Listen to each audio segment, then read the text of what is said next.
Akhirnya Sisal sembuh. Ya kan? Makanya aku malas cerita. Lagian dari awal aku juga udah bilang jika kamu tak bisa percaya, lebih baik jangan memaksa aku untuk cerita. Ucap Kuni lagi. Tapi mana mungkin ayahku yang mengajarimu?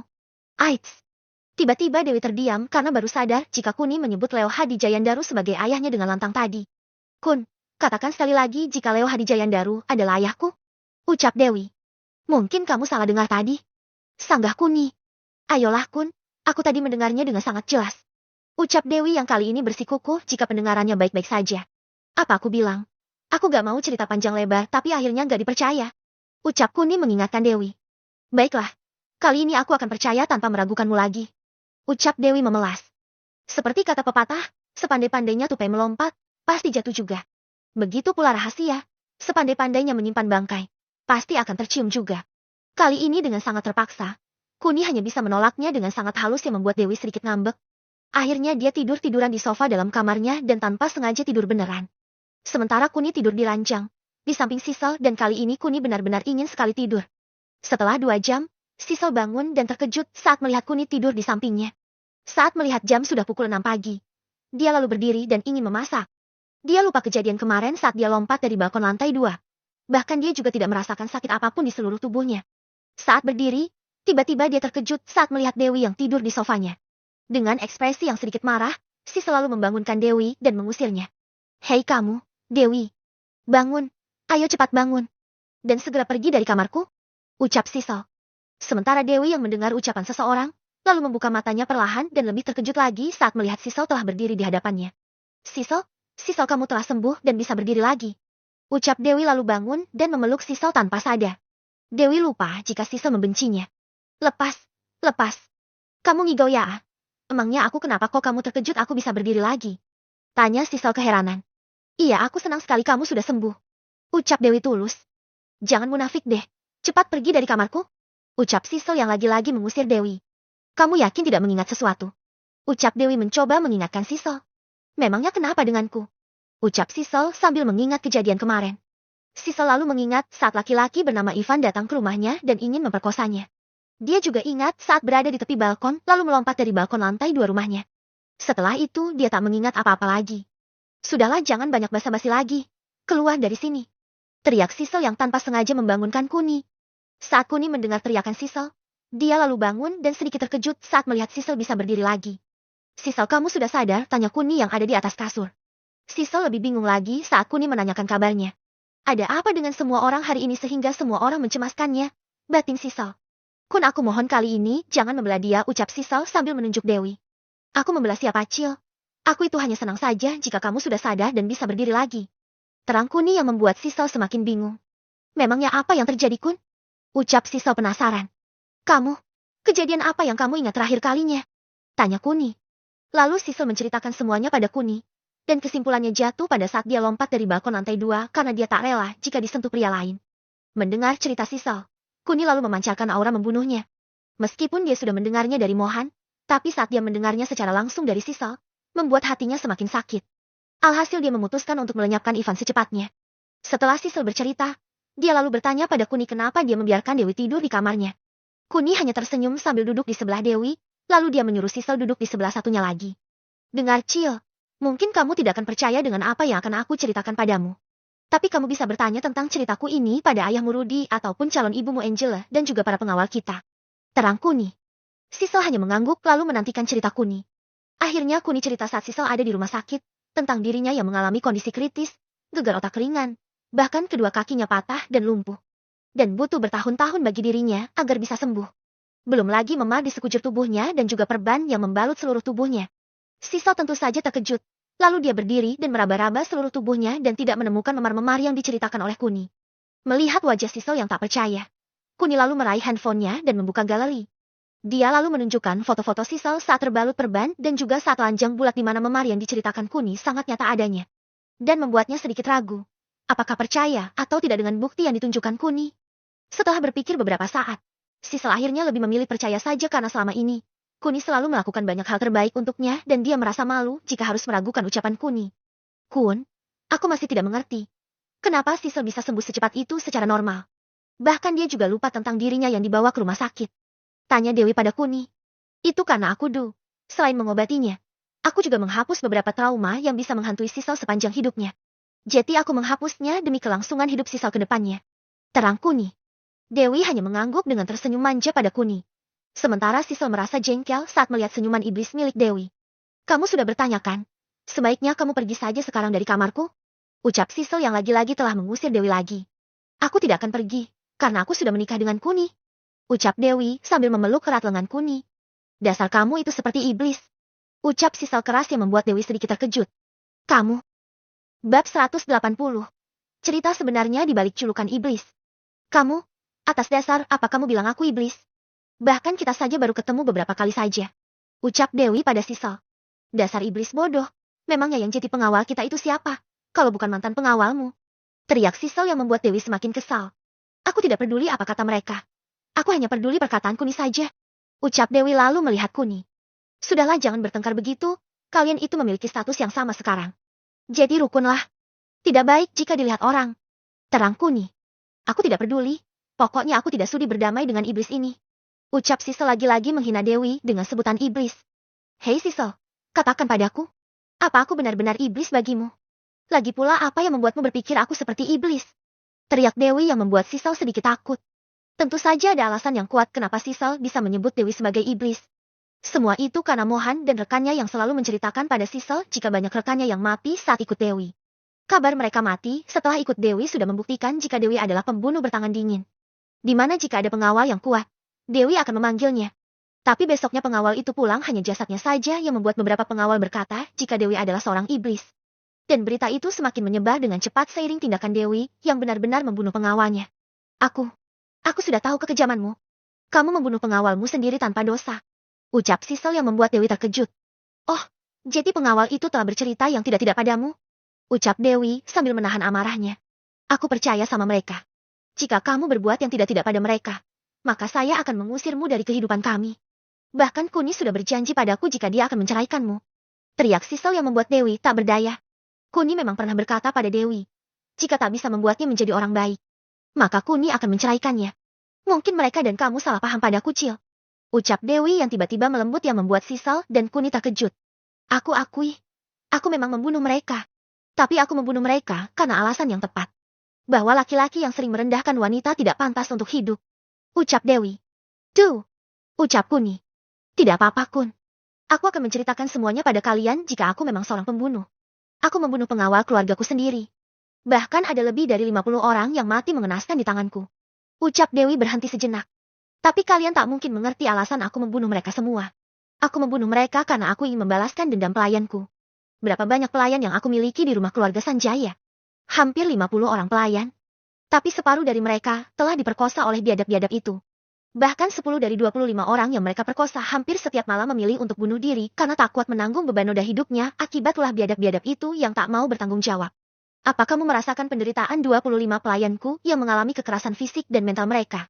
Apa kamu benar-benar seorang wanita yang mengerti perasaan wanita lainnya? Bahkan aku tak percaya ada wanita sepertimu. Teriak Dewi yang membuat Sisal malu tertunduk. Sudah tuh, tenangkan dirimu. Ucap Kuni. Jangan halangi aku Kun. Biarkan dia tahu betapa tak tahu malunya seorang wanita yang mengatakan wanita lainnya ini iblis tanpa mengetahui cerita sebenarnya. Aku lebih terima jika pengawal-pengawal itu menjuluki aku seorang iblis karena mereka itu laki-laki. Tapi dia adalah seorang wanita yang mengatai wanita lainnya sangat buruk. Teriak Dewi sambil menunjuk-nunjuk Sisal. Mendengar makian Dewi, Sisal merasa bersalah. Dia terisak tangis kecil karena kebodohannya sendiri. Dia sungguh-sungguh menyesal karena tidak tahu kebenarannya.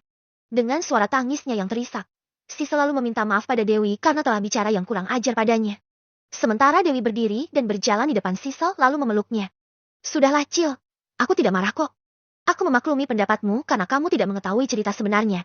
Setelah kamu mengetahuinya sekarang, aku harap kamu bisa menerimaku untuk hidup berdampingan denganmu. Ucap Dewi yang membuat Sisal dan Kuni terkejut. Kemudian Sisal teringat perkataan Kuni yang mengatakan jika Dewi itu orang baik. Jadi, perkataan Kuni waktu itu adalah kebenaran. Tapi Sisal memilih tak mempercayainya. Sudahlah Cil, jangan menangis lagi. Ucap Dewi. Bagaimana aku tak menangis? Aku berlaku tak adil padamu. Aku benar-benar minta maaf padamu. Ucap Sisal.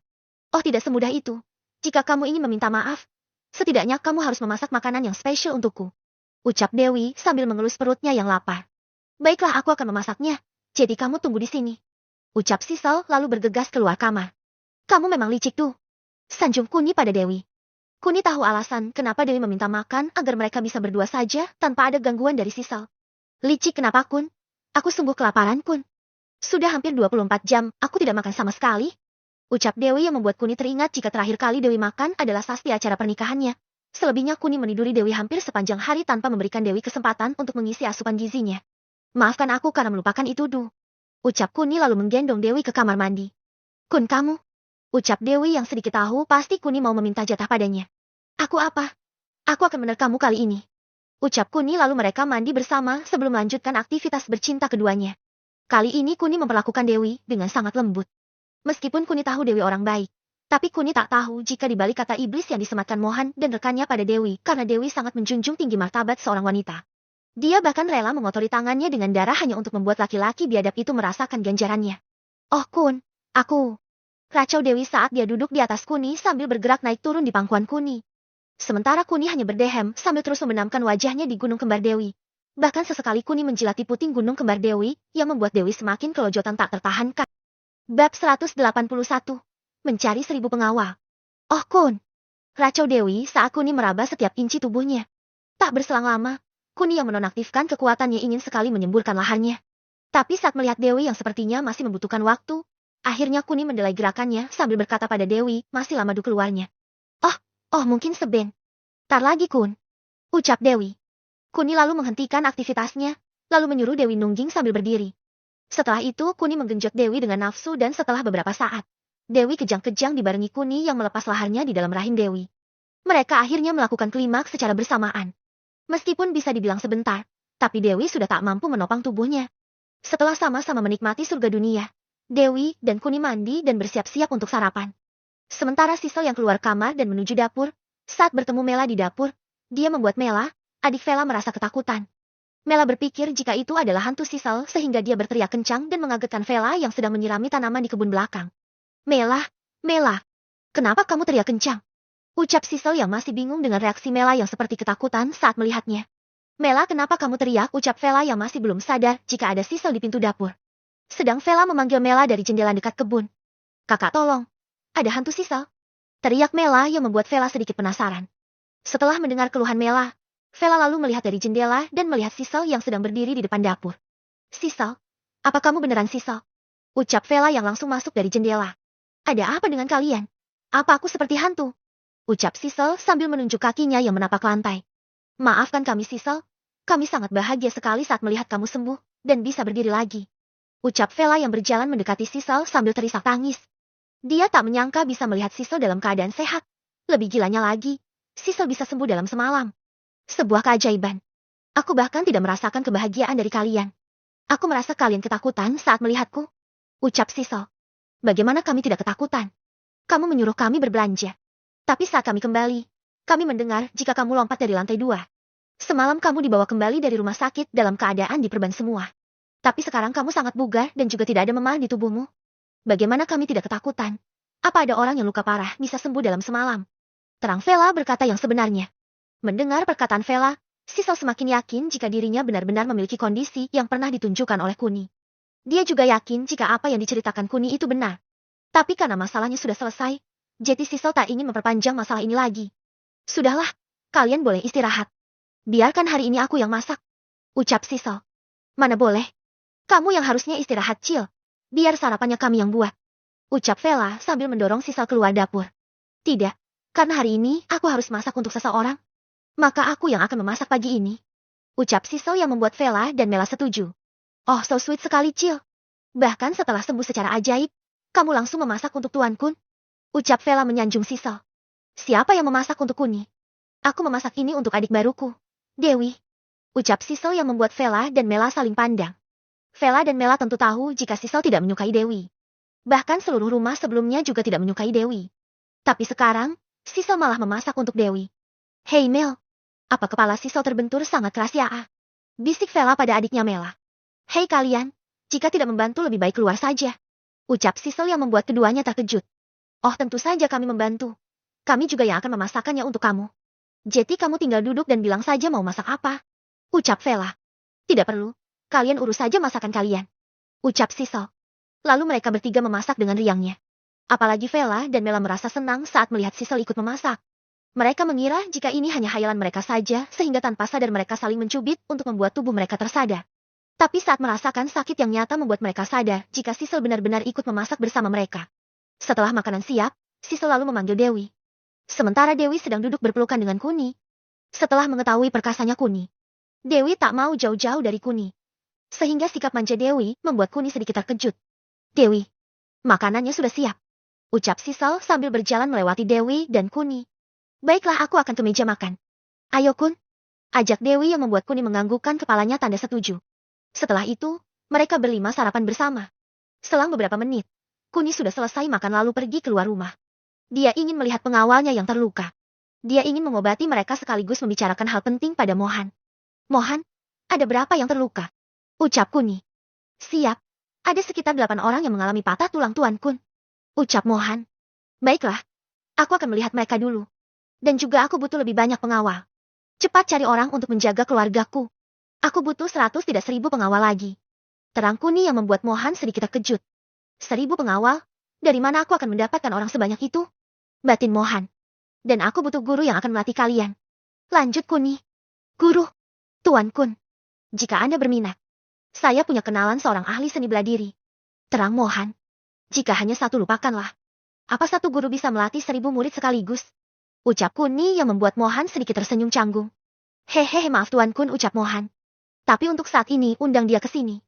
Aku ingin melihatnya secara pribadi. Sahut Kuni lalu menuju pengawal yang mengalami patah tulang tersebut. Sesampainya di sana, Kuni kasihan dengan mereka. Terangan kesakitan yang lirih menyelimuti telinga mereka masing-masing. Tanpa berlama-lama lagi, Kuni langsung mengobati mereka satu persatu. Setiap orang menghabiskan waktu sekitar 3 menit dan hampir selama 25 menit. Akhirnya Kuni selesai. Setelah merasakan pengobatan Kuni, semua pengawalnya yang awalnya merintih kesakitan, kini terlihat senyum simpul di sudut bibirnya. Bahkan mereka sangat senang dan juga bersemangat sekali. Terima kasih Tuan Kun. Terima kasih Tuan Kun. Terima kasih Tuan Kun. Bab 182.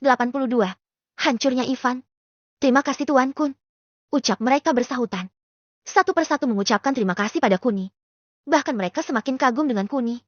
Bagaimana tidak? Kuni adalah seorang bos yang layak diikuti karena cara memimpinnya yang lugas dan memiliki kekuatan tempur yang sangat kuat serta memiliki ilmu pengobatan yang bisa dibilang mujarab sekali. Mereka semua yang mengenal Kuni beruntung karena kehidupan mereka dijamin oleh Kuni. Baiklah, kalian istirahatlah dulu. Setelah ini kalian akan mendapat pelatihan yang keras, jadi persiapkan mental kalian. Ucap Kuni. Siap Tuan, ucap mereka serempak. Setelah itu Kuni menelpon Bagus untuk bertanya sesuatu. Dia ingin mengklarifikasi ciri-ciri Ivan pada Bagus dan dia sekarang benar-benar butuh ahli IT untuk menjaga setiap sudut rumahnya. Tat. Tat. Tat. Halo Tuan Bagus. Ucap Kuni sesaat setelah telepon tersambung. Oh Tuan Kun, ada yang bisa aku bantu, ucap Bagus dari seberang telepon. Aku ingin menanyakan ciri-ciri Ivan pada Anda Tuan Bagus. Apakah Ivan Alan yang Anda maksud memiliki ciri-ciri separuh wajahnya dan seluruh lehernya memiliki tato? Tanya Kuni. Sebentar Tuan Kun. Saya akan mengirim informasi dan foto Ivan Arlan pada Anda. Ucap Kompol Bagus lalu mematikan teleponnya. Tak berselang lama, Kuni menerima pesan foto Arlan dan memanggil Mohan untuk klarifikasi. Mohan terkejut saat mengetahui jika tuannya Kuni bisa memiliki foto bajingan itu. Benar dia orangnya Tuan Kun? Terang Mohan yang membuat merah mata Kuni. Setelah itu, Kuni ingin sekali ke kota Red untuk menghancurkan keluarga Arlan. Apalagi alamat rumah Ivan sudah tertera di informasi yang dikirim oleh Kompol Bagus. Sementara di kota Red, Ivan Arlan sedang dimaki habis-habisan oleh bosnya di ruang interogasinya. Ivan semakin ketakutan saat mengetahui berita menakjubkan yang mungkin akan menggemparkan seluruh negeri Java. Dasar kamu sangat bodoh sekali. Aku sudah bilang untuk tidak datang ke kota Malang dan membuat keributan di sana. Sekarang lihat. Bahkan kamu berani datang langsung ke rumahnya dan membuat onar. Mulai sekarang, kamu bukan lagi bagian dari diriku. Teriak bos mafianya yang membuat Ivan semakin kalut. Selain sedih, dia juga marah karena dibuang secara sepihak oleh bosnya tersebut. Bos, aku mohon, jangan buang aku. Ucap Ivan memelas sambil berlutut memegang kaki bosnya tersebut. Pergi dari sini, kamu sudah bukan lagi anak buahku. Pengawal usir dia. Teriak bos mafia tersebut pada pengawal yang di depannya. Kenapa Anda membuangku seperti anjing bos? Padahal sudah banyak kontribusi yang sudah aku berikan untuk Anda. Tapi Anda bahkan tak menghargainya sama sekali. Teriak Ivan yang frustasi. Aku tidak punya bawahan bodoh sepertimu yang tak menurut padaku. Mulai detik ini aku tak mengenalmu. Ucap bos mafia lalu pergi meninggalkan Ivan sendiri. Sementara Ivan berlutut di lantai sambil menangisi kebodohannya. Semua ini gara-gara bajingan Tono itu. Gumam Ivan lalu pergi ke sebuah bar dekat dengan rumah bos mafianya. Dia lalu menelpon seseorang untuk membunuh Tono di penjara. Dan orang tersebut hanya berkata baik. 1 jam kemudian ada pesan singkat yang masuk di HP Ivan dan saat dia membacanya, dia tersenyum puas. Tugas beres. Setelah itu, Ivan yang sedari tadi berada di bar ditemani 3 wanita sekaligus langsung beranjak menuju ruangan VIP untuk menuntaskan hasratnya akibat kesal telah diusir oleh bos mafianya. Hitung-hitung, ini adalah kenikmatan terakhir yang bisa dirasakannya karena dia yakin kematiannya sudah sangat dekat sekali. Setelah puas bermain dengan ketiga wanita tersebut, tak lupa dia memberikan tips setiap wanita itu dengan total sebesar 100 miliar. Dia berpesan pada mereka jika ada seseorang yang hamil, maka orang yang hamil tersebut berhak atas uang 100 miliar tanpa dibagi. Setelah itu dia pergi meninggalkan bar tersebut untuk menuju ke rumah keluarga Arlan. Sementara ketiga wanita itu hanya tersenyum jahat. Selain mereka bertiga sepakat meminum pil KB, mereka sudah dengar dari bos bar tersebut jika Ivan sudah bukan bagian dari mafia di kota Red. Apalagi saat mereka mendengar jika Ivan hanya memiliki hidup yang singkat karena telah menyinggung keluarga misterius, sehingga mereka berinisiatif memeras uang Ivan. Dan hasilnya berhasil. Sesampainya di rumahnya, Ivan terkejut saat melihat mobil Viper terparkir di sebelah gerbang rumahnya. Dia ingat betul jika mobil itu awalnya terparkir di rumah Sisel di kota Malang. Hanya dengan mengingat mobilnya saja sudah membuat Ivan ketakutan. Dia lalu ingin memutar balik mobilnya dan pergi sejauh-jauhnya dari tempat ini. Tapi sayangnya, saat dia ingin pergi, tiba-tiba sebuah tangan memecahkan jendela mobilnya dan langsung meraih lehernya. Kemudian Ivan ditarik dengan paksa keluar dari jendelanya yang membuat tubuhnya luka-luka. Dasar bajingan, mau kabur, ucap Kuni dan langsung menyeret Ivan masuk ke dalam rumahnya. Saat Ivan melihat pemandangan di depannya, dia langsung lemas terkapar, di mana seluruh pengawalnya merintih kesakitan. Meskipun tidak ada yang patah tulang, tapi memar di sekujur tubuh mereka sudah menandakan jika mereka semua telah kalah telak. Sesampainya di dalam, Ivan lebih terkejut lagi karena melihat ayahnya Kenjo Arlan dan ibunya Mulan beserta adik semata wayangnya Kenzi yang masih berusia 20 tahun sedang terduduk di lantai dengan hanya memakai celana dalam saja. Tak terkecuali ibunya yang menampakkan gunung kembarnya yang tergelantung. Kalian tadi bertanya apa kesalahan kalian? Sekarang silahkan tanya pada bajingan ini, apa yang ingin dia perbuat pada istriku? Teriak Kuni pada ketiga orang yang sedang telanjang tersebut. Melihat itu semua, Ivan langsung tertunduk. Dia sangat menyesal saat hawa nafsunya tak bisa ditahannya sehingga dia ingin memperkosa Sisel. Dia sangat-sangat menyesal sampai meneteskan air matanya dengan sangat keras. Maafkan aku Tuan. Maaf. Aku tidak tahu jika Sisel bagian dari keluarga Anda. Teriak Ivan. Tanpa basa-basi lagi, Kuni lalu menendang perut Ivan dan seketika cairan darah keluar dari mulutnya yang membuat Kenzi mual-mual, sedang ayah dan ibunya hanya bisa menangis pasrah. Hui huok, suara Ivan yang memuntahkan darah dari mulutnya. Apa ada kata-kata terakhirmu? Ucap Kuni sambil menjambak rambut Ivan. Bab 183, Handi Wiyoko. Apa kata terakhirmu? Tanya Kuni. Ivan hanya menggeleng dan tak berani berbicara, bahkan jika dia berani bicara pun, tenggorokannya sudah kering dan tak mungkin bisa membuatnya bicara lagi. Setelah itu Kuni lalu menghancurkan tengkorak kepala Ivan, mencabutnya lalu melemparnya di depan keluarga Arlan yang membuat seluruh keluarga itu gemetar ketakutan. Bahkan ibu Ivan, Mulan jatuh pingsan karena tak kuat menahan tekanan yang diberikan oleh Kuni. Setelah menghancurkan Ivan, Kuni lalu berbalik dan pergi dari kediaman keluarga Arlan. Dia sudah tak ada urusan lagi dengan keluarga Arlan. Sehingga dia membiarkan ketiga orang tersebut hidup dalam ketakutan bayang-bayang dirinya. Tak berselang lama, kabar kematian Ivan sampai di telinga bos mafia di kota tersebut. Dia bahkan merasa ngeri saat mendengar berita tersebut. Hanya beberapa jam saja Ivan telah mati. Apakah dia sudah pergi dari kota ini? Tanya bos mafia tersebut. Sudah kami pastikan Tuan. Dia langsung menuju kota Malang setelah menghabisi Tuan Ivan. Ucap bawahannya. Syukurlah dia tidak mengusut siapa atasan Ivan sebelumnya. Jika dia sampai menyelidiki hubungan Ivan denganku, maka keluarga kita pasti akan mati seperti keluarga Arlan. Ucapnya. Maaf Tuan, yang mati hanya Tuan Ivan saja. Sedang kedua orang tuanya dan adiknya masih hidup. Terang pengawal lagi karena tidak setuju dengan apa yang dikatakan oleh bosnya tersebut. Ini aneh sekali. Gumam bos mafia. Baiklah kalau begitu, cepat panggil Bagas, Rika dan Jeremy. Ucap bos mafia tersebut. Baik Tuan, ucap pengawal tersebut lalu pergi meninggalkan bos mafia. Sementara Kuni, sesampainya di rumah, Kuni melihat seorang laki-laki sekitar umur 60 tahunan yang sedang berbincang-bincang dengan Mohan di latar penjaga. Mereka berbincang-bincang seolah sudah saling mengenal lama sekali. Setelah itu Kuni turun dari mobilnya yang terparkir agak jauh dari gerbang rumahnya karena dia ingin ke rumah Sisel untuk mandi sebelum dia masuk ke rumahnya. Di sana, dia sedang melihat Angela yang sedang tersenyum sendiri saat melihat-lihat handphonenya. Apakah itu sangat lucu sehingga seorang princess bisa tersenyum-senyum sendiri? Ucap Kuni yang mengagetkan Angela. Oh Kun, kamu sudah pulang. Ucap Angela sambil menyapa Kuni. Kuni hanya mengangguk lalu berjalan ke kamar Sisel. Kun tunggu. Terima kasih Kun karena telah menyembuhkan Sisel. Ucap Angela. Tidak masalah. Itu sudah kewajibanku. Ucap Kuni. Setelah beberapa saat, Kuni keluar dan tak melihat Angela lagi. Akhirnya dia menuju rumahnya dan melihat jika semua orang sedang berdiri di pintu menunggu Kuni. Bahkan Angela ada di sana. Ada apa dengan kalian, ucap Kuni yang tak mengerti situasinya. Kami hanya mau mengucapkan terima kasih Kun, karena telah menyelamatkan putriku. Ucap Rudy. Ayah, bukankah Sisel adalah istriku? Ucap Kuni. Kamu benar. Baiklah kalau begitu, mari kita rayakan kesembuhan putriku. Ucap Rudy pada semua orang. Sementara Kuni hanya mengangguk, tapi dia tidak ikut masuk. Sebaliknya dia menghampiri Mohan yang menemani laki-laki tua tersebut. Tuan Kun, perkenalkan. Ini guru saya Tuan Handi Wiyoko. Ucap Mohan. Langsung saja ke intinya. Siapa Anda sebenarnya? Ucap Kuni pada guru Mohan.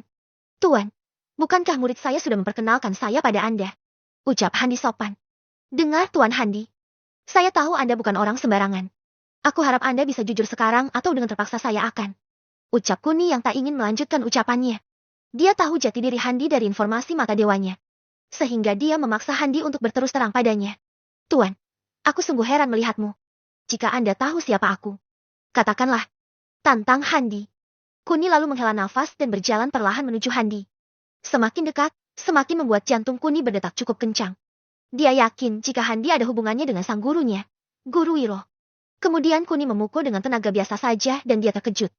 Handi tidak bisa disentuhnya. Dia memiliki kekuatan kesenjangan yang hampir sama dengan Kuni. Melihat wajah Kuni, Handi tersenyum bahagia sekaligus kagum padanya karena mengetahui teknik lapis transparannya. Sementara Kuni, dengan tatapan herannya, Kuni yakin jika kekuatan Handi masih jauh di bawahnya. Kemudian setelah Kuni mengetahui kesenjangan Handi, dia kemudian mencubit kesenjangan itu dan beberapa saat kemudian, kesenjangan yang menyelimuti Handi hilang tak bersisa. Itu yang membuat Handi sedikit terkejut karena tubuhnya bisa merasakan jika sesuatu yang menyelimutinya selama ini hilang tanpa jejak. Tuan, kamu, ucap Handi yang sedikit keheranan. Aku sudah mengambil lagi apa yang jadi milikku. Awalnya aku kaget saat melihat tubuhmu. Tapi sekarang aku sudah sedikit tenang karena ilmu yang kamu miliki hanyalah ilmu menyerap energi alam yang bersifat sementara dan lemah. Terang Kuni yang membuat Handi kembali terkejut. Siapa kamu Tuan? Kenapa kamu bisa mengetahui ilmuku? Ucap Handi penasaran. Justru aku yang harusnya bertanya. Dari mana Anda bisa mengetahui ilmu itu Tuan Handi? Ucap Kuni yang membuat Handi lagi-lagi terkejut. Itu adalah rahasiaku Tuan. Meskipun sekarang aku tidak bisa menggunakan ilmu lapis transparanku, tapi besok aku akan memilikinya lagi. Ucap Handi penuh percaya diri. Sepertinya sudah tak mungkin bisa Tuan Handi, karena saya juga sudah menyegel aliran tenaga dalam Anda, sehingga Anda tidak akan mempunyai ilmu itu. Ucap Kuni penuh kesombongan yang membuat Handi menahan emosinya. Tuan, kamu sangat kejam. Ucap Handi. Kuni lalu melempar pisau buah yang ada di meja dan menyuruh Handi untuk menikamnya. Itu kemauan Anda sendiri Tuan, ucap Handi lalu menikam Kuni. Betapa terkejutnya Handi saat mengetahui jika pisau itu berhenti di tengah-tengah udara tanpa menyentuh Kuni. Bahkan pisau itu tak bergerak di jarak 5 cm dari kulit Kuni. Tuan, Anda juga punya ilmu lapis transparan? Tanya Handi penasaran. Inilah ilmuku, ruang hampa kesenjangan yang menyelimuti tubuhku. Ucap Kuni yang membuat Handi lebih terkejut lagi. Bagaimana bisa? Orang semuda Anda sudah memiliki ilmu ini. Bahkan aku saja membutuhkan waktu sekitar 40 tahun agar bisa memilikinya. Ucap Handi. Jangan besar kepala dulu Tuan Handi. Ilmu yang Anda miliki itu bukan ruang hampa, tapi kulit transparan. Agar Anda mengerti, sekarang mundurlah 3 langkah dan setelah itu majulah mendekatiku. Ucap Kuni. Bab 184. Buku Usang Peninggalan Sang Guru. Majulah sekarang, ucap Kuni. Handi lalu maju selangkah, 2 langkah dan akan maju ketiga kalinya dia terhenti. Tak bisa melangkah lagi. Melihat Handi tak bisa maju lagi, membuat Kuni tersenyum. Rupanya kekuatannya telah meningkat seiring waktu. Mohan, coba bergeraklah. Ucap Kuni yang menyuruh Mohan bergerak.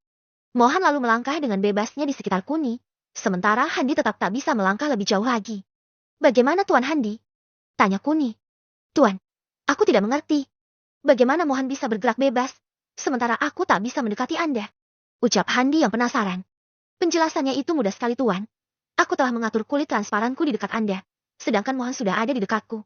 Jadi dia telah dilewati dan berada di perlindunganku. Sementara Anda yang berada di luar kulitku tak akan bisa masuk ke dalamnya. Terang Kuni yang membuat Handi semakin berkecil hati karena ilmunya tak ada apa-apanya dengan ilmu yang dimiliki Kuni. Tuan, bisakah Anda menceritakan padaku siapa Anda sebenarnya? Tanya Handi. Bukankah Anda yang mau bekerja denganku? Jadi bukankah Anda yang harus menceritakannya padaku Tuan Handi? Ucap Kuni. Aku tahu Anda tidak akan menceritakannya. Tapi aku tahu seseorang yang mengajari Anda pasti Tuan Leo Hadi Jayandaru. Imbu Kuni yang membuat Handi semakin terkejut. Anda? Dari mana Anda tahu Tuan? Tanya Handi penasaran. Ceritanya sedikit di luar nalar. Jadi saat aku cerita pun mungkin tidak akan ada yang percaya. Ucap Kuni. Mendengar perkataan Kuni, Handi tak bisa berkata apa-apa lagi. Tapi sejujurnya Kuni lebih terkejut daripada Handi. Karena ruang hampa yang dimilikinya bisa dipelajari oleh orang lain. Jika Mohan dan yang lain bisa memiliki ilmu ini, maka tentu saja Mohan akan tak terkalahkan saat melawan pengawal ataupun kelompok gangster yang membuat onar. Kenapa Anda melamun Tuan Handi? Tanya Kuni saat melihat Handi sedang memikirkan sesuatu. Sebenarnya Tuan, saya adalah pengawal pribadi Tuan Leo. Di usia 15 tahun saya sudah menjadi pengawal pribadi beliau. Baru 5 tahun kemudian saya diberi pelatihan untuk memiliki ilmu yang sama seperti beliau. Butuh sekitar 20 tahun bagi saya untuk bisa memahaminya. Dan saat saya berlatih dan bisa menguasainya, saya mendengar beliau sudah meninggal. Jadi saya tidak kembali karena konflik di keluarga beliau. Jadi saya memutuskan untuk berlatih lagi dan tepat 5 tahun yang lalu, saya bertemu Mohan saat mereka sedang menjelajah hutan di tempat persembunyianku di gunung. Terang Handi yang membuatnya kembali mengenang sesosok Leo dan juga pertemuannya dengan Mohan. Lalu, apa yang Tuan Leo ajarkan pada Anda Tuan Handi? Tanya Kuni. Beliau menyuruhku untuk bersemedi, untuk bisa merasakan energi alam yang ada di sekitar, menyerap dan membentuk lapisan yang nantinya akan melindungi tubuhku dari mara bahaya yang mengancamku. Ucap Handi. Mendengar cerita Handi, Kuni semakin yakin jika Handi benar-benar murid dari gurunya. Dengan kata lain, sebenarnya Handi adalah kakak seperguruan Kuni. Tapi saat melihat ilmu Handi, Kuni bukannya meremehkan, tapi Kuni merasa jika Handi hanyalah mendapat perlakuan khusus dari Tuan Leo, bukan murni sebagai muridnya. Maafkan aku Tuan Handi. Saya tidak tahu jika Anda murid Tuan Leo. Saya bisa saja melepas segel ilmu tenaga dalam Anda. Hanya saja sepertinya Anda tidak akan berguna jika melatih pengawal-pengawal saya. Terang Kuni yang membuat Handi semakin berkecil hati. Tolonglah Tuan lepas segel Anda. Saya akan memberikan buku peninggalan guru saya jika Anda mau melepas segelnya. Butuh waktu seumur hidup saya untuk memperoleh ilmu itu. Ucap Handi. Buku peninggalan gurunya, bukankah buku itu adalah buku yang ditinggalkan gurunya? Guru Iro. Mendengar tawaran Handi, Kuni sedikit penasaran. Buku apa yang ada di genggaman Handi sekarang? Tanpa berlama-lama lagi, Kuni langsung berkata pada Handi.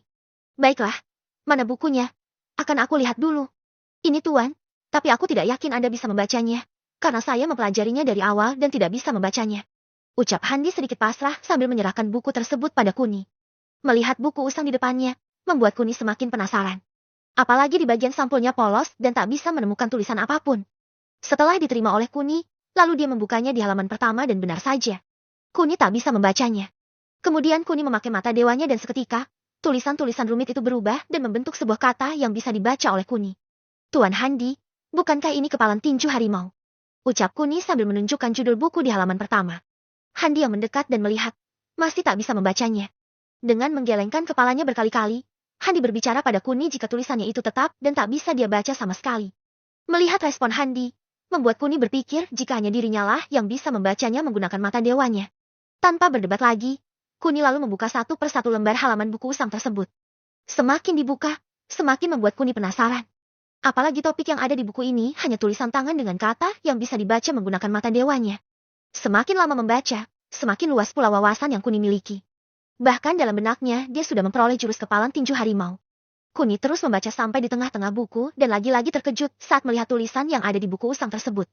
Ruang hampa level 0. Jadi, yang selama ini dipelajari oleh Handi adalah ruang hampa level ke-0. Kuman Kuni. Lalu dia kembali membaca selembar demi lembar buku usang tersebut dan semakin kagum dengan keahlian yang dimiliki gurunya. Dia juga berpendapat jika ilmu ruang hampa ini memiliki beberapa tingkatan dan tentu saja orang biasa seperti Handi tidak akan bisa mencapai ilmu tertinggi. Untuk mempelajari ruang hampa level 0 saja, Handi membutuhkan waktu sekitar 20 tahun. Belum lagi Kuni tidak tahu ada berapa level yang telah diuraikan oleh sang guru tentang ruang hampa ini. Setelah membaca keseluruhan buku, Kuni semakin yakin jika buku usang ini sangatlah berharga. Tanpa basa-basi lagi, Kuni lalu mendekati Handi dan menyentuh dadanya. Bab 185, perusahaan akan dibuka. Kuni lalu berkata pada Handi. Tuan, ilmumu sudah kembali. Sementara Handi tersentak karena energi yang telah dibuka oleh Kuni bisa dirasakannya kembali. Bahkan kali ini alirannya semakin besar. Seolah-olah Kuni sedikit membantunya.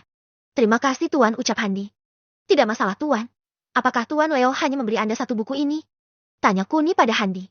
Benar Tuan. Tapi buku Tuan Leo sangat banyak sekali. Beliau menulis buku hampir setiap hari. Tapi apa yang ditulis beliau tidak bisa kami baca. Terang Handi.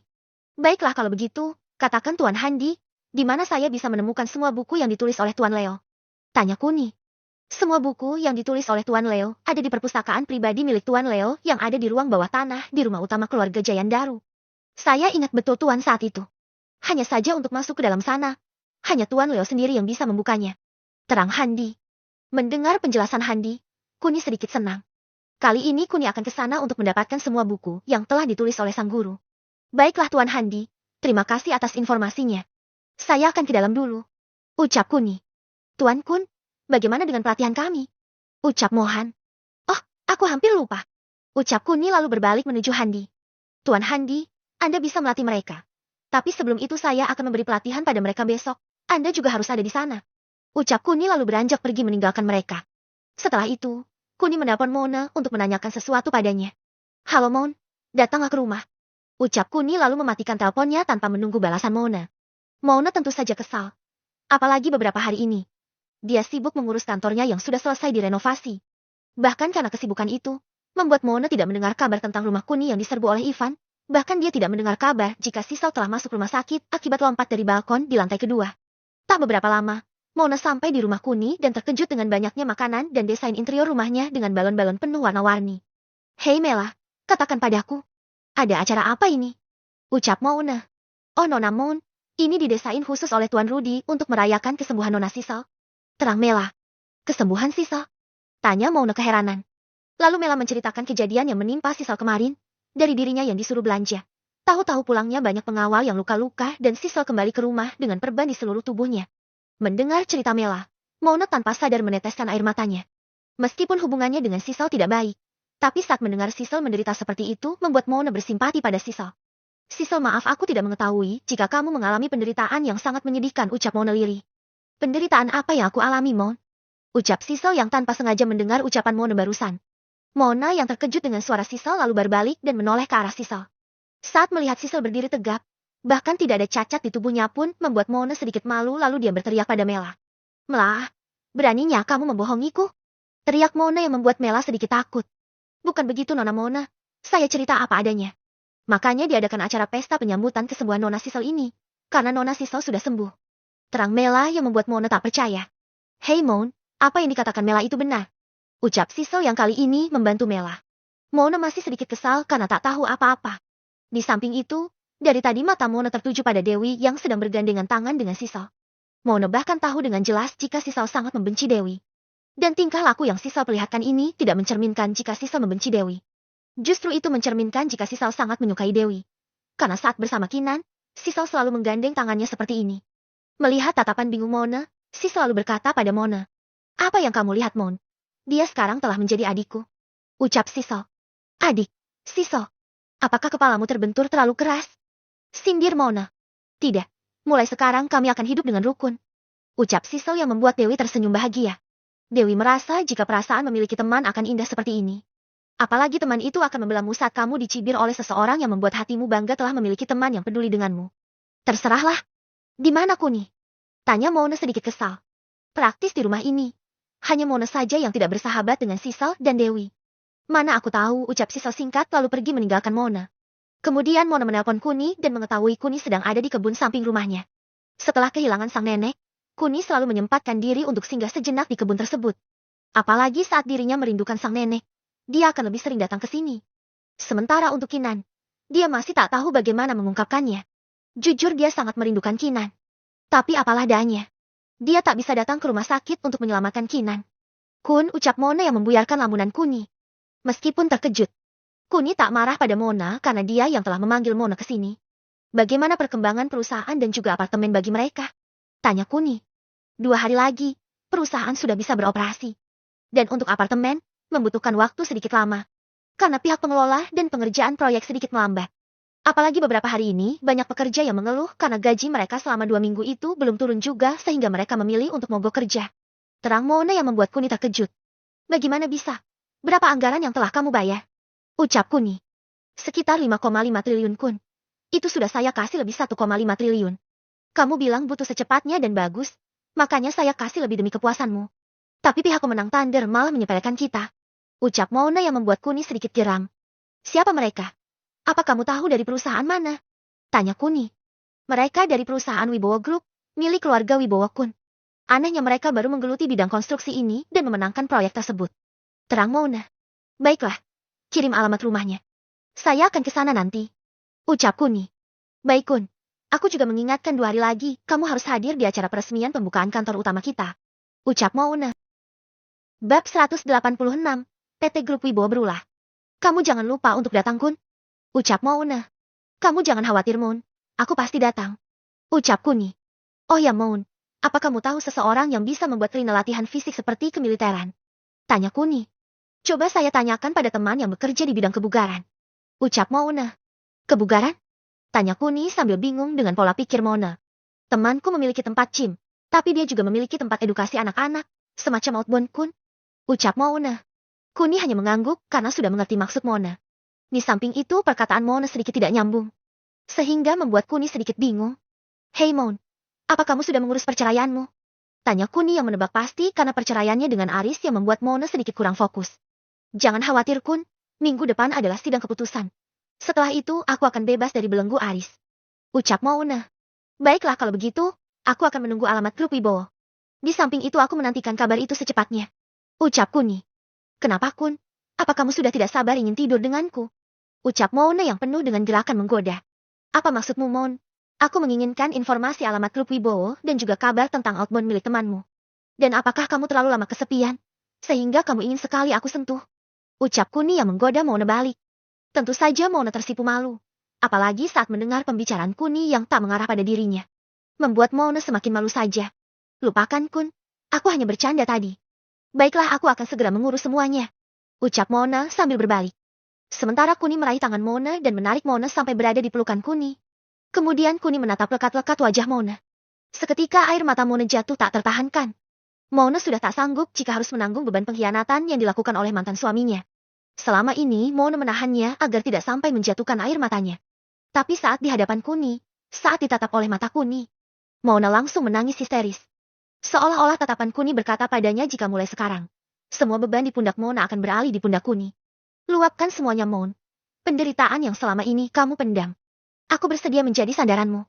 Ucap Kuni yang membuat Mona semakin keras menangis. Bahkan tangisannya sampai didengar oleh Mela. Membuat Mela bingung apakah memberitahu Sisel atau tidak. Setelah beberapa saat, Mona akhirnya diam. Wajahnya sudah sedikit lebih baik karena beban hidupnya telah dia keluarkan semuanya. Kemudian dia pergi karena tugas yang diminta Kuni terlalu banyak. Sebelum dia pergi, dia mengirim pesan tentang alamat Grup Wibowo, kemudian menghilang dengan mobilnya.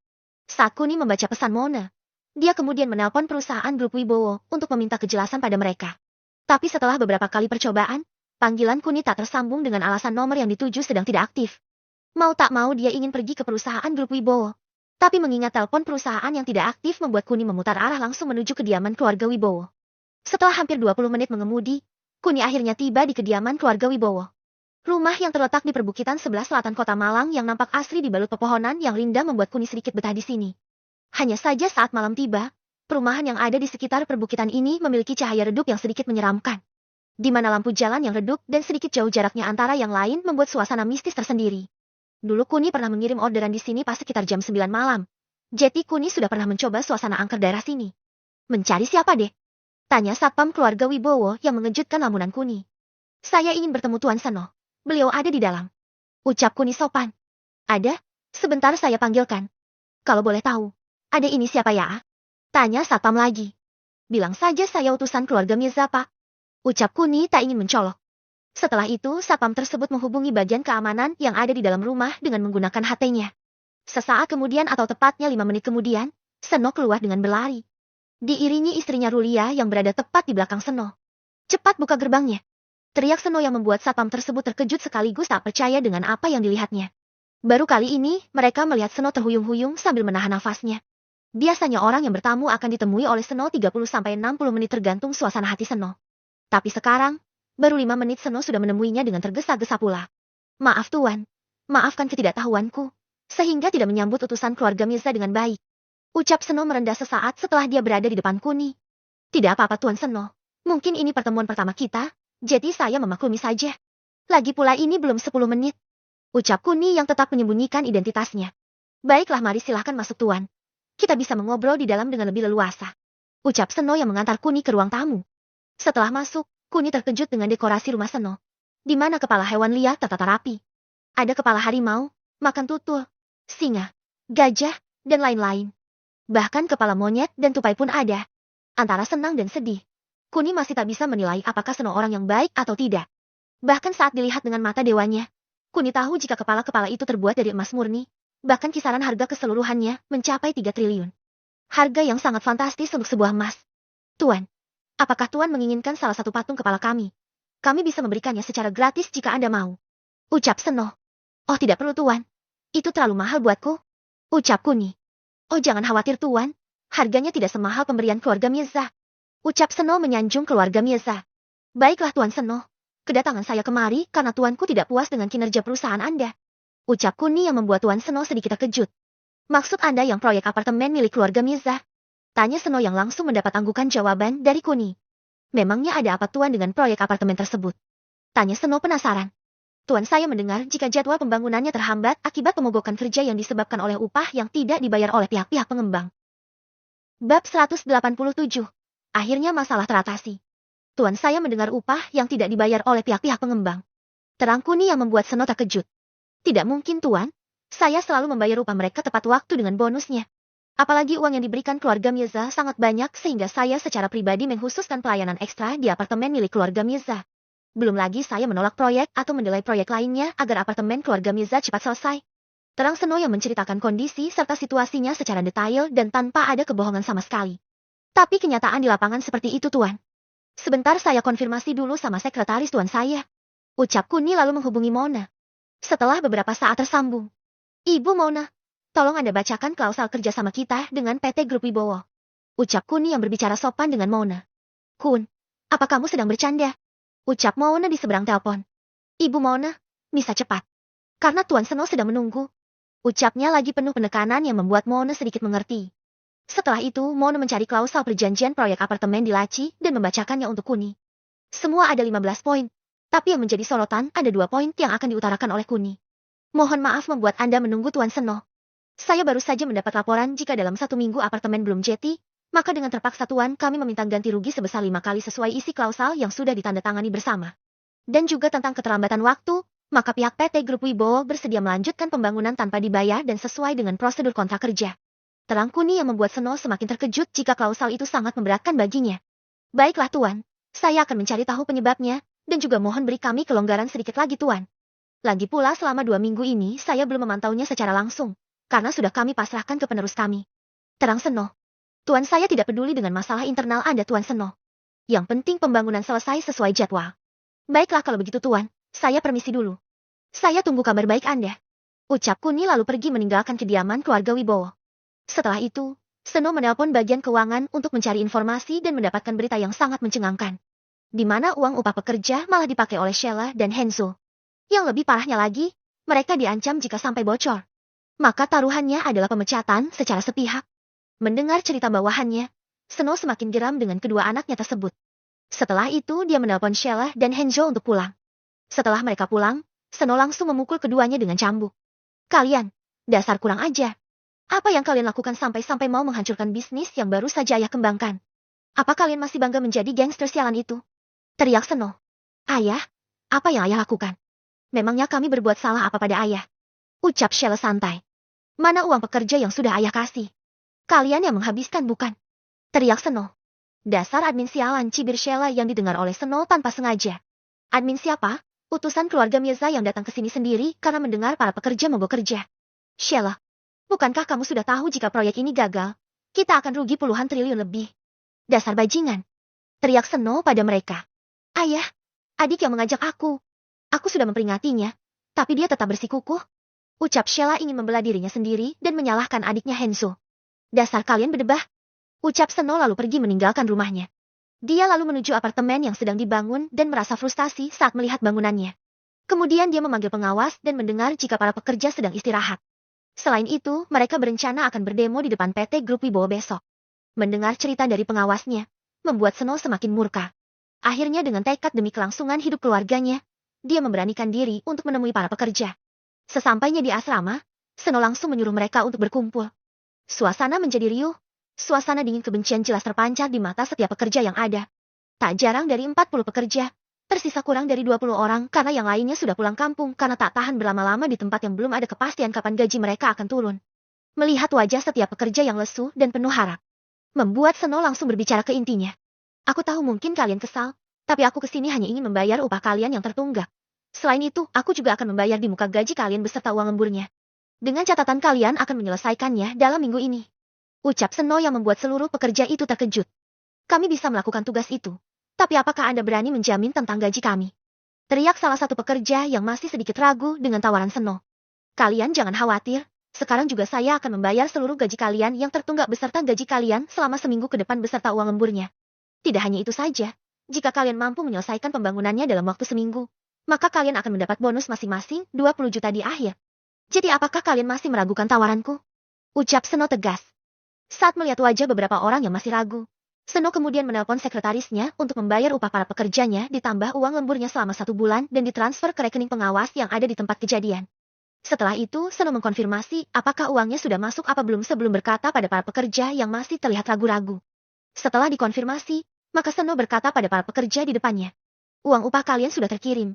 Kalian bisa bertanya pada pengawas yang mengawasi kalian. Ucap Seno sambil menunjuk pengawas di depannya. Kalian tunggu sebentar, saya akan mentransfer ke rekening kalian masing-masing. Ucap pengawas tersebut lalu mengotak-atik laptopnya. Tak berselang lama, bunyi notifikasi sebuah pesan saling bersahutan di antara mereka. Dan saat melihatnya, mata mereka berbinar. Gaji tunggakan. Gaji seminggu ke depan sekaligus gaji lembur mereka telah masuk secara hampir bersamaan. Senyum ceria langsung terlintas di antara mereka.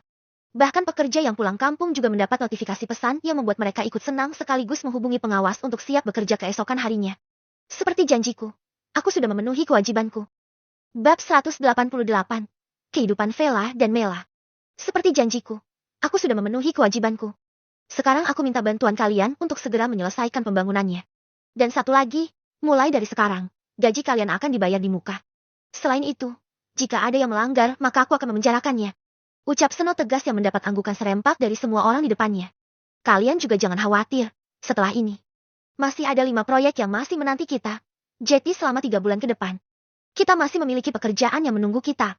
Imbu Seno yang membuat para pekerja itu senang tak terkira. Akhirnya masalah ini sudah selesai, gumam Seno. Sementara di rumahnya, Sheila dan Henzo merasa kesal dengan utusan keluarga Mirza. Mereka secara terang-terangan telah menyalahkan keluarga Mirza. Tanpa mereka pikir bahwa merekalah yang salah. Besok kita akan memberi pelajaran pada mereka. Ucap Sheila yang sudah termakan amarah. Tunggu dulu kak, bukankah ayah sudah melarang kita untuk tidak menyinggung keluarga Mirza? Terang Henzo memperingatkan sang kakak. Kamu takut apa? Berapa anak buah yang kita miliki? Teriak Sheila saat mengetahui ternyata adiknya pengecut juga. Aku tetap tidak setuju. Apa kakak lupa cerita ayah? Jika ada keluarga besar yang menyinggung keluarga Mirza akan lenyap dalam semalam. Yang terbaru keluarga Arlan di kota sebelah kak. Pewaris keluarga Arlan, Ivan mati mengenaskan. Itu yang diceritakan Kak Jimmy padaku. Terang Henzo. Mana ada Jimmy cerita seperti itu? Pasti karanganmu saja. Ucap Sheila tak percaya. Benar kak? Kak Jimmy cerita saat kakak mabuk berat. Jadi kakak tidak mengerti saat Kak Jimmy cerita. Kalau tidak percaya, kakak boleh menelpon Kak Jimmy sekarang. Ucap Henzo yang ingin meyakinkan kakaknya. Sheila. Akhirnya Sheila menelpon Jimmy dan mendapatkan cerita yang hampir sama dengan cerita Henzo. Siapa keluarga Mirza ini, gumam Sheila yang tidak mendapat respon yang positif karena Henzo juga tidak tahu. Untung kamu ingatkan, kalau tidak, kita mungkin juga akan mati. Ucap Sheila. Kalau begitu, kita mabuk lagi kak. Aku masih punya simpanan uang. Lagi pula aku sudah tak tahan ingin melampiaskan rasa sakitku akibat cambukan ayah barusan. Ucap Henzo dengan senyuman nakalnya. Sementara di rumah Kuni yang ramai dengan pesta yang diadakan untuk merayakan kesembuhan Sisel tampak meriah sekali. Bahkan seluruh pengawal ikut merayakan acara tersebut atas desakan Rudy. Sedangkan para wanita hanya duduk-duduk di ruang tamu karena mereka tak bisa minum-minum. Apalagi Sisel dan Dewi yang tak bisa minum karena mereka menantikan pria mereka. Benar saja. Setelah beberapa saat Kuni tiba di rumah dan tersenyum saat melihat pengawalnya begitu bahagia. Terutama ke-8 pengawal yang mengalami patah tulang. Mereka lebih bahagia lagi karena sekarang mereka bisa berjalan lagi secara normal. Kun, kamu dari mana? Tanya Sisel saat menghampiri Kuni. Aku baru saja mengurus masalah pembangunan apartemen buat mereka, ucap Kuni. Kenapa masih mau membuat perusahaan, Kun? Kan kamu tahu sendiri, batu zamrud kita dan batu giok sudah cukup untuk menghidupi kita semua. Ucap Sisel. Iya, Kun. Belum lagi perusahaanku sendiri. Timpal Dewi. Tak bisa dipungkiri jika kedua wanita ini adalah orang kaya semua. Meskipun Sisel orang terkaya di kota Malang, Dewi juga termasuk orang terkaya di kota Rik. Belum lagi identitas Dewi sebagai penerus satu-satunya keluarga Jayandaru. Bisa dikatakan Dewi adalah orang terkaya sejagat raya berikutnya. Karena mewarisi seluruh harta milik ayah biologisnya, Leo Hadi Jayandaru. Lalu untuk apa Kuni masih membangun perusahaan dari awal dan mengelolanya? Bukankah hanya dengan minta satu perusahaan saja lebih terlihat mudah daripada memulai dari nol? Aku ingin membesarkan nama keluargaku sendiri. Bahkan aku ingin membuat harum nama keluarga Mirza. Ucap Kuni. Baiklah. Bagaimana jika perusahaanku aku ganti menjadi keluargamu? Ucap Sisel enteng. Tidak perlu, aku akan membuat namaku sendiri. Di samping itu, aku tidak ingin merepotkan kalian. Ucap Kuni lalu membawa kedua bidadari itu ke dalam kamar mereka. Pasti sudah tahu kan mau berbuat apa. Hehehe, skip dulu. Keesokan paginya Kuni melihat Sisal dan Dewi masih tertidur dengan tubuh lemas mereka. Semalam, Kuni menghajar mereka habis-habisan. Meskipun dari keduanya hanya Dewi yang bertahan paling lama. Sisal hanya bertahan 2 jam lebih dan sudah tak mampu lagi melayani Kuni. Sementara Dewi hampir 6 jam meskipun tubuhnya sudah sangat letih sekali, tapi daya tempurnya yang membuat Kuni senang. Apalagi dari kedua wanita ini, sudah menunjukkan jika mereka berdua sudah hidup rukun satu sama lain. Karena waktu sudah menunjukkan pukul 7 dan tiba saatnya untuk sarapan. Kuni hanya ditemani oleh Vela dan Mela. Sehingga suasananya sedikit canggung. Apalagi saat mereka makan, Kuni tidak berkata apa-apa. Yang membuat mereka semakin penasaran. Ada apa dengan kalian? Tanya Kuni pada mereka. Sisal dan Dewi kemana Tuan Kun? Tanya Vela. Mereka sedang tertidur, ucap Kuni santai. Tertidur? Kok tumben ya kak? Tanya Mela dengan polosnya. Biarkan saja dek, yang penting nanti saat mereka bangun. Kita persiapkan sarapan mereka. Ucap Vela. Hei Vel, apa kamu benar-benar anaknya si bajingan bakti dari keluarga Sutrisno? Tanya Kuni keheranan. Memangnya ada yang salah tuan? Ucap Vela. Aku merasa kalian seperti anak pungut yang mereka ambil dari desa. Jiwa pelayanmu sangat bagus sekali. Bahkan aku tak menyangka jika gadis secantik kalian tidak memberontak saat aku jadikan pelayan di rumah ini.